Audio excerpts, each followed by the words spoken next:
Oh, there is some water damage here.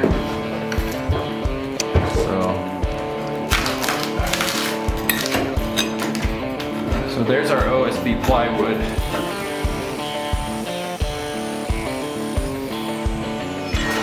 Okay, so here's the curb, and I wanted to see what kind of...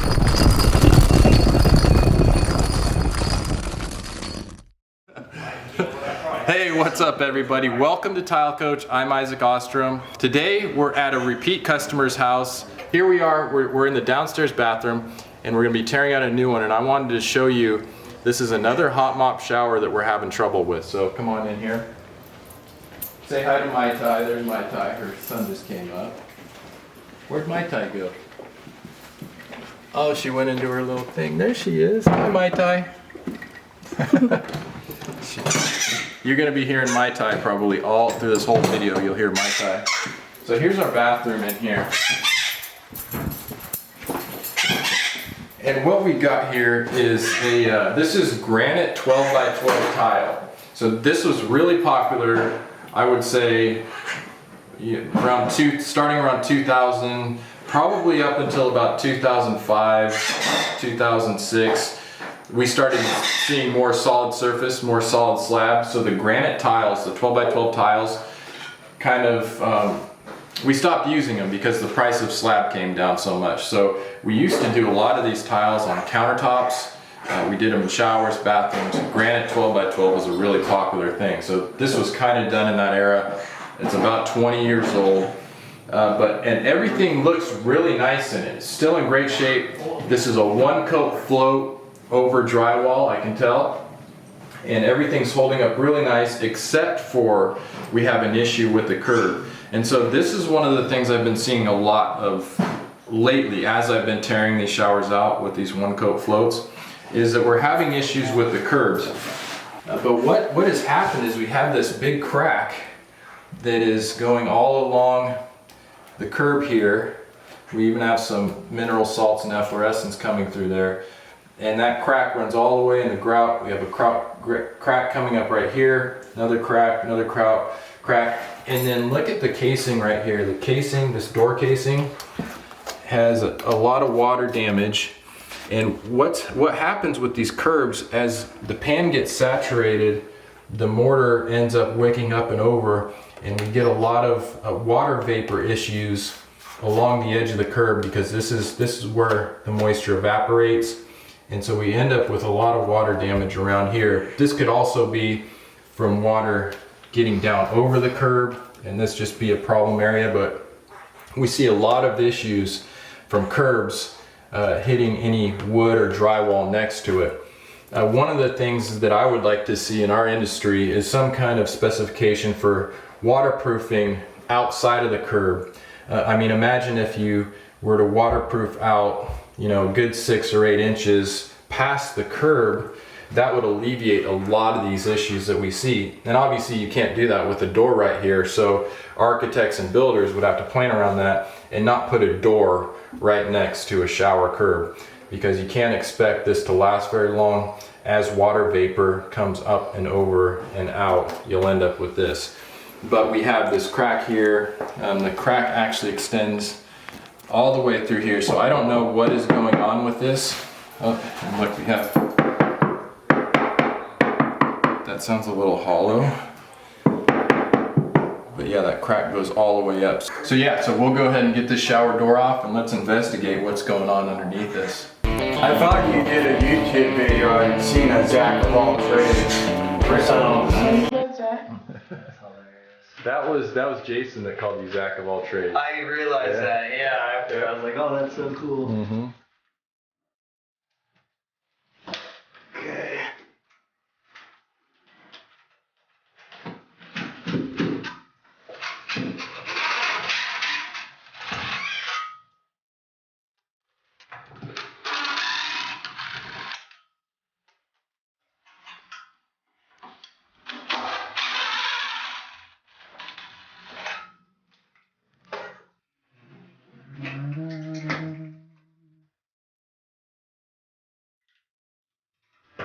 Yep, there it goes. Came out? Yeah. be able to take this off.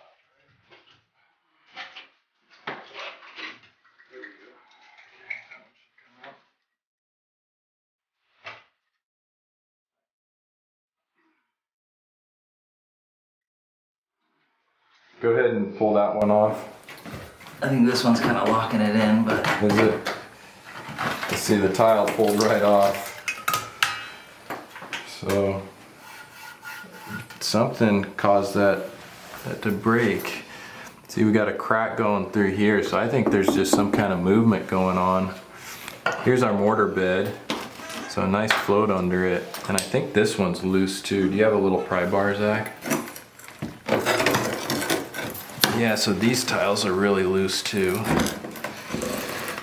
Anytime you can, tiles come off in one piece isn't a great sign.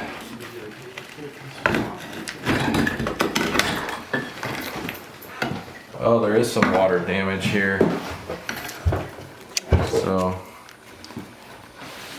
looks like it's gotten wet.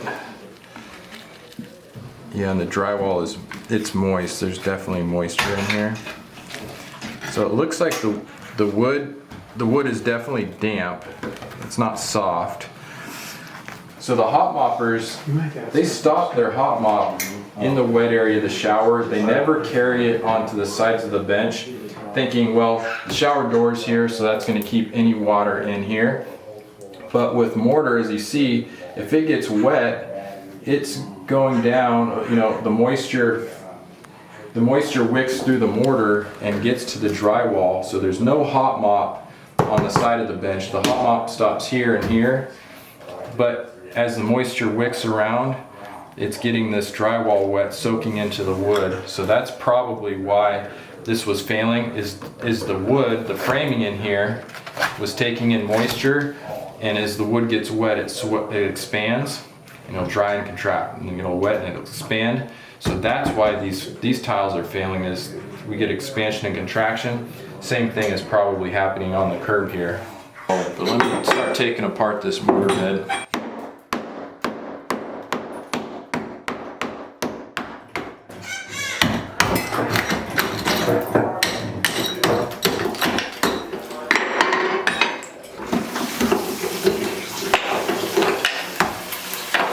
So yeah, as this mortar bed got wet, you see how it wicked over into the drywall, got all this wet, and then from underneath swelled up and made everything pop from underneath. So you don't need to just waterproof the direct areas that are getting wet. You need to waterproof the surrounding areas so that if water gets to those, the water can't wick up from behind, which is exactly what happened here. It just, all the moisture went around and then got into the wood behind it and up. So if you're a hot mopper, please waterproof all of the side of the bench, waterproof all the way down to the bottom of the curb, and if you can, waterproof any places outside of the curb as far as you can.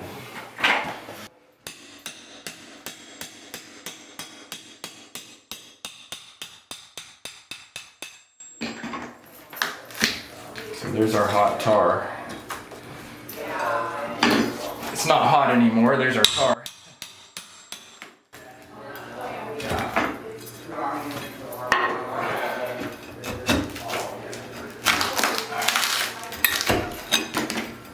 So there's our OSB plywood. And again, the fact that they stopped the waterproofing right here allowed the water to get in from here, and it didn't matter that it's waterproof on top because the water can get in from underneath and cause this to swell. This OSB really, if it takes on any moisture, it'll start to swell. So that's why these tiles cracked, because moisture got in from underneath, expanded, and made the tiles fail. So goes to show improper waterproofing. And I wouldn't even call this improper. This is industry standard. This is the way thousands and thousands and thousands of showers are hot mopped here in California. They stop it at the top of the bench. So hopefully with my videos kind of raising awareness, especially in my area, because hot mop's unique, it's not done other areas. So yeah, if California You know, maybe a lot of California tile guys are watching this, or California hot moppers. You know, share this video with them and show them the importance of hot mopping all the way on the side of the bench, all the way on the curb, because if any water can get in from the side, it's going to cause those failures. Okay. So you can see the crack in the thin set right here.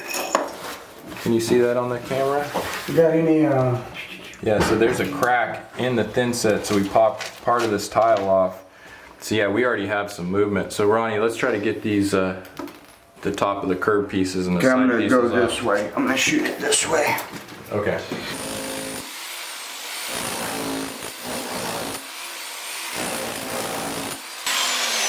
Okay, so that curb is, see this curb, even though it's on the outside, is totally damp. A lot of water in there. And so you would assume that the outside of the curb isn't important to waterproof, but it definitely is. And actually they did this, it looks like they used some other kind of lumber. Maybe they used a 4x4, but we'll get into this. But yeah, the outside of the curb definitely has a lot of water in it, which is causing that crack. Cal, can you jump out here real quick? I want to get this. So here's where that crack was really bad, right here. Let's see if we can get under it.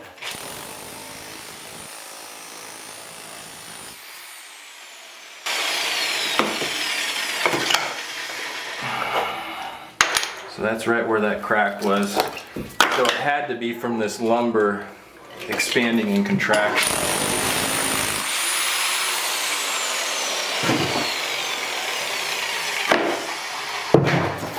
Yeah, this is definitely all wet in here. You can feel it. So, hold on one second, Ronnie. So as this water wicks up and over and the water vapor comes up and over the mortar, you get, this is actually wet. You can actually feel this. This MDF is just falling apart. And it's just all water, turning to mush. I might even get it, yeah. It's just falling apart. So that just goes to show this area is dry outside of the shower, but because of wicking and evaporation, that water and water vapor, it's coming in right here. So it's a big point of failures in showers. Okay. Okay, there we go. Okay, so here's the curb, and I wanted to see what kind of water we had going on here. See, here's one of the nails. You see we got moisture on the curb. So this is the pressure treated on the bottom, and then they actually used a 4x4. But you can see the moisture. So as the moisture gets into these framing members, this 4x4 curb, as soon as it starts to take in water, it's going to swell up. And mortar and tile being rigid, right, it has nowhere to go. So if that wood base is expanding, it is swelling up and it's going to crack the tile no matter how well of a tile job is done. So building wood curbs is, you know, it's funny. You guys in Europe, I get so many comments about why do we build with wood? Why wouldn't you just build this structure out of masonry? If this would have been a brick curb or a masonry curb or a full concrete curb, this never would happen. But since we use wood here in America, any moisture that gets into it, it's going to ruin the substrate underneath the tile and cause damage like this. So it could be as good of a tile job as you want, but if it's built on wood and not properly waterproofed, the shower is doomed to fail. So they have a beautiful 12x12 granite shower. I mean, this thing is immaculate. It's probably plumb, straight, nice tight joints. I mean, everything looks great. It did last 20 years, and I don't think there's going to be any major damage to the structure. But yeah, I don't think this was on their list for things that they would want to pour a ton of money into, and unfortunately they have to, because it failed, it didn't work. Anyways, I hope you guys learned something from this, and my hope is that especially contractors in California that use hot mop, that are building wood curbs, that are building wood benches, my hope is that this experience helps you guys, it helps manufacturers, it helps contractors, designers, architects, tile guys understand how these systems work. And just because it's a hot mop, right? Because everybody says, you'll see a ton of comments, hot mop is the best way. It's the way to go, hot mop and float. Well, if that hot mop and float is done in a way that's not designed correctly, it doesn't matter if it's a good method, it's not gonna work. So I hope this helps you. And if you wanna see more videos like this, make sure to watch the next video coming up. If you like this one, you'll like that one. So, and last but not least, guys, I love you. I love being your tile coach, and we'll see you on the next video.